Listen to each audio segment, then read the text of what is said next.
Lola, good afternoon, good evening. Hi. Will you tell us how is the situation now, the atmosphere, and what do you have some prognostics or some for the results? For the results, where I am sure that at least we will be the second force in votes. But what I'm feeling during these last days and the last weeks is that we are, since we made the coalition with Izquierda Unida and so on, no, with ECO, with the Greens and so on, and we go in only one ballot, the unitary list, a lot of illusion in the people. So I'm very optimistic, and I think that there is a possibility to win the elections. Yeah, and you have made a broad coalition with Yes. With the Izquierda Unida, the United Left, which is the traditional, let's say, left coming from the Communist Party, and also the Greens. Yes. Is this going smoothly among the parties involved? Yes, I think so, because okay, the issues about the list and so on, and the people in the place in the list and so on, it has been the most difficult issue to tackle. But in the other things, I mean, the people in the streets, people that used to vote Izquierda Unida, that used to vote the Greens, or that used to vote Podemos since 2 years ago, people is super happy with that.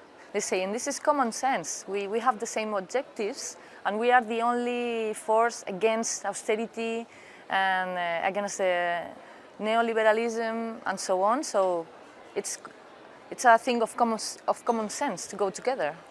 There was a debate some nights before between the Rajoy and Iglesias and the leader of the Socialist Party and also the Ciudadanos leader. How it went, this debate? Pablo usually is very good at that. Yeah, he's very good. But the point is that it was not a real debate, you know? It was very strict on the times and so on. It looks like more like an exam, you know, with 3 people asking questions to them. And it was very difficult to have a real debate. This is one thing. The other thing is that it's impossible to have a debate with people that are lying all the time, you know? So. And you cannot intervene at the same time to say you are lying. Yeah, so it's like a desperate situation, no? Saying, oh my God, you are lying again. Don't say that, you are lying. This is not the politics that you have been applying in Spain during these last 4 years. So don't say that you are defending public services or that you are defending workers or so on, because you have not been doing that. So it's only words, you know, words that... So very boring, really, the debate. But at least at the next day, we have a lot of polls from citizenship and from the media and so on, asking who won the debate, and Iglesias won in all of them.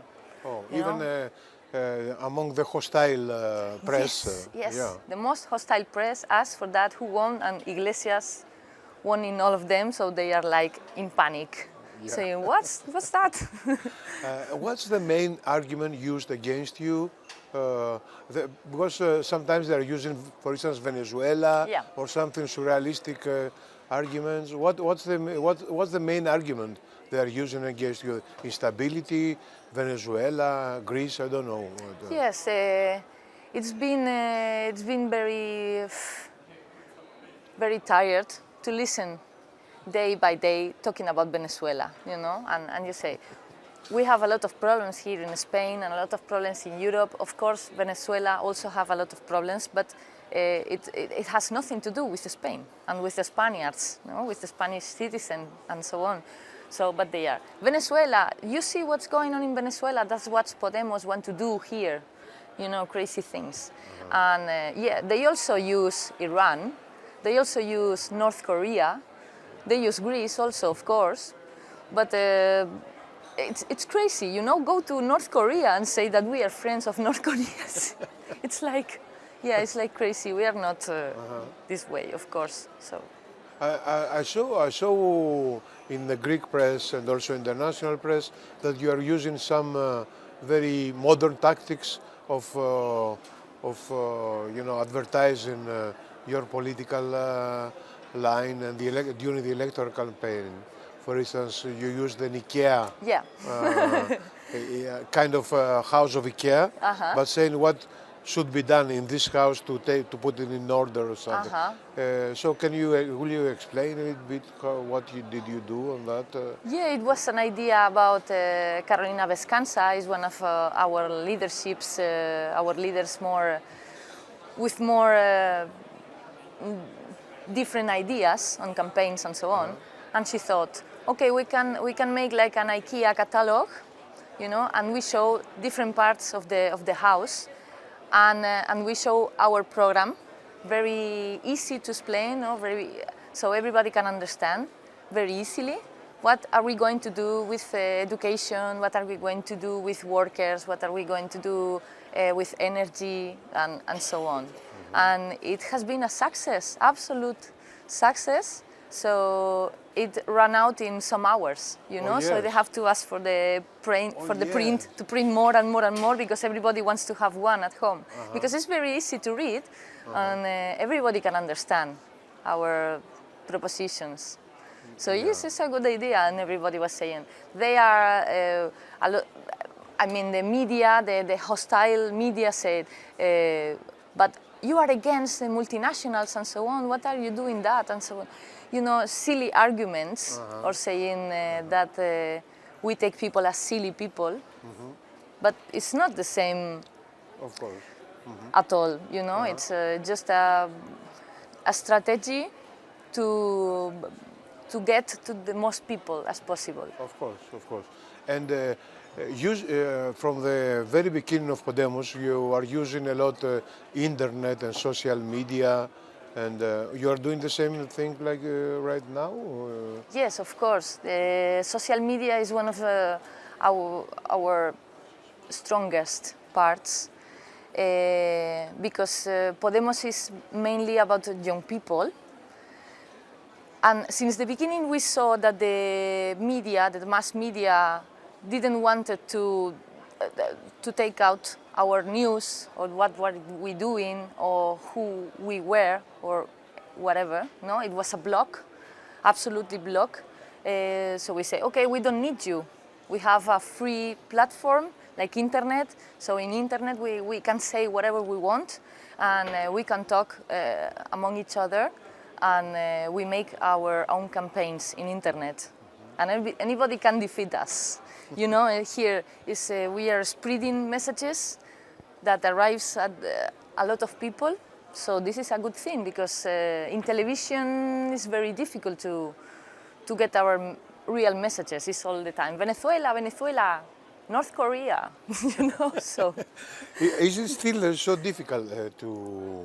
Yes, is it still so difficult to speak, to have a fair treatment in TV? Yes, of course. And in the press, written press, and the radios, and Yes. they are all almost against you, as they were in the past.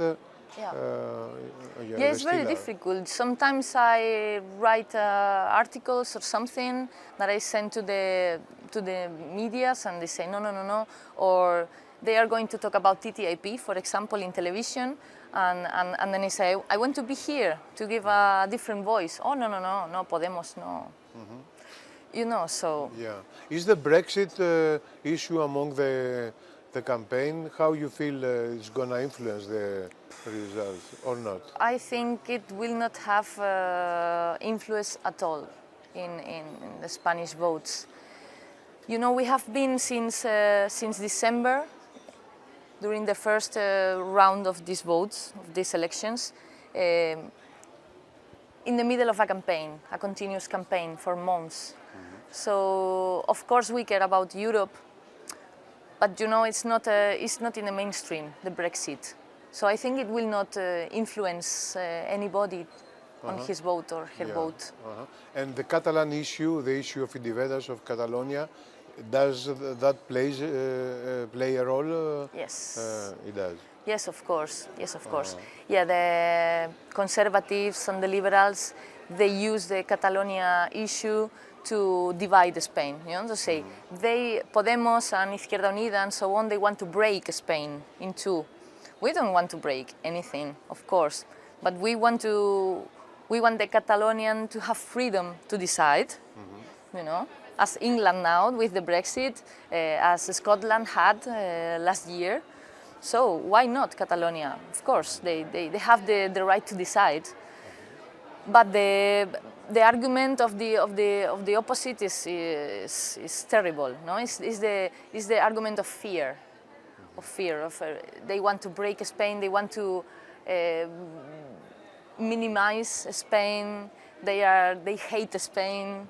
They hate our country, our beautiful country. Blah blah blah blah blah. Yeah, yeah. But Ciudadanos, the party which started taking advantage of the Catalonian question, now is not doing pretty well, I think. No, it's not doing pretty well at all because it's just like an experiment, you know. One day after Podemos was born, one of the biggest bankers of Spain said, maybe we have to build a Podemos on the right, a right Podemos, no?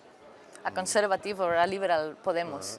And some months after, Ciudadanos, they had a lot of money to make a very big campaign all along Spain, in the media, paying a lot of...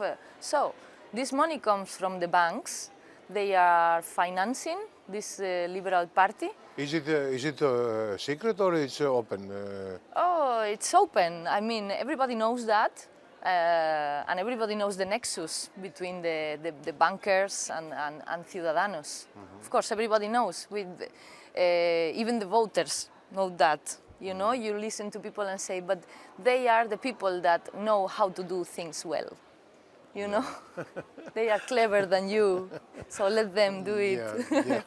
Yeah. Okay, but now they are not doing as well as before. No, because they are empty of reasons. I mean, they are super liberals, neoliberals, very deeply, but they are not brave enough to say that.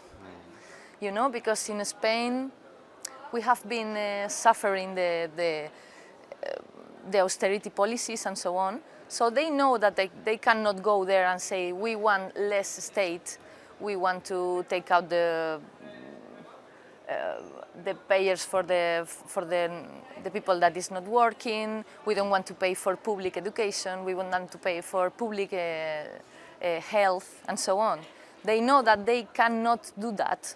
Anybody will vote for them. So they only say empty messages, you know, empty messages that we don't want corruption, we want a better Spain for all of us, we can do things better, but they don't say anything. So I'm all the time saying, you be brave and say that you are neoliberal, you know, and you want to break with the welfare state. That's what they want. Going back to the day after, you will be either first place or second place, but in any case you will need to make an alliance, and most probably with the socialists. You think socialists will be ready to do something with you, or they will choose the right? We hope so. We hope so, because the other day, the debate that we were talking before, during this debate, the socialist leader was all the time attacking Pablo Iglesias, and Pablo Iglesias was saying to him, I am not your enemy. Your enemy is the People's Party, no? The enemy is the conservatives and the liberals. Don't look at me, we are allied. So I think that they are quite lost. You know, they have not noticed well what happened around them, you know, and they don't know who is the enemy of them.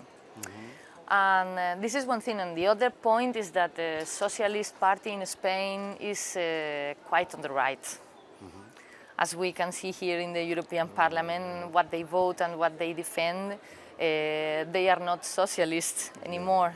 So we need to say to the people, to the voters, to the grassroots of the Socialist Party, okay, do something. You have to say your leaders where you want to go, no? To more liberalism or to more socialism. So let's see. But of course, bankers and investors and so on, they are asking for a big coalition with Socialist Party and People's Party. And the right party, yeah. But it will be the end of, oh my God, if it happens, I don't know what could happen. But I think that people will get very angry, and we will have to do something. I mean, to start again with democracy in Spain in other ways or something, because it would be like a coup d'etat. And there is lately pressure from coming from the Commission and the European Brussels, let's say, about the deficit of Spain. They are asking for cuts, very drastic cuts again, like 8 billion billions of cuts, which is 1% of the GDP. It's quite a huge amount of money. So if there is a government of the left with Podemos playing anyway a very important protagonistic role, how do you have some plans how you will tackle the pressure from Brussels? Yes, of course. The point is to do the same things but more slowly. Just that, more slowly. But it's an issue of preferences, no? If you put before to pay the debt, or you put before the well-being of the people, of your people. So it's very, for me at least, and for Podemos, it's very easy to say, no, people go first among everything. So, but you know, Rajoy wrote a letter to Juncker, asking him for more time, you know, and saying, please don't do it now to me, because we are in the middle of the campaign and it hurts me and my party. So let's talk about this later, after the elections, and then I will go to Brussels and I promise I will pay. And I will make these cuts. But let's talk about it after the elections. So now, and he in Spain is saying that he's not going to do more cuts. So one more time, he's a big liar. Of course. Yes, but the problem is that you will be under pressure as if you won. If you win, you will be under pressure as Syriza was. Under a lot of pressure. Yes, of course, it's a very similar situation, but the point is that the economic weight of Spain is quite big in the European Union. It's the fourth economical power of Europe. So we think that they will not do the same things that they do to Greece, because it's very, I mean, if they make a blackmail, and if they fail the blackmail, it will be the end of Europe. And I know they know them. So I think that we have here a very good option, a very good opportunity to say to Brussels, you will wait, okay? Money can wait, people cannot wait. So we will do it, but slowly. Very good. Thank you very much. You're welcome, Stelios. Thank you so much.